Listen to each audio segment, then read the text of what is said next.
sous le feu des projecteurs après la dénonciation faite par le deuxième vice-président du Conseil économique, social et environnemental, CESE, Nikes Mouloumbi auprès de la Direction générale des recherches, DGR, sur l'utilisation du budget d'investissement. Le président de cette institution René Ndemezo-Obiang est récemment sorti de son silence.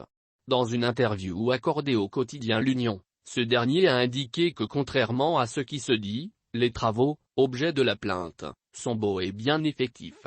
Au cours de cet entretien, le président du CESE a tenu à tordre le cou à la polémique sur le décaissement plus de 130 millions de FECFA qui aurait été fait au bénéfice de deux entreprises en l'occurrence Elite Multiservices et DNS Technologies, sans que les dites travaux ne soient visibles.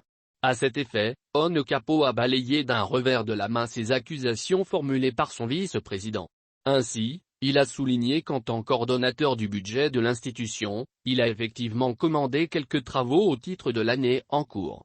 Ces travaux sont en cours de réalisation, a affirmé le président du Conseil économique, social et environnemental.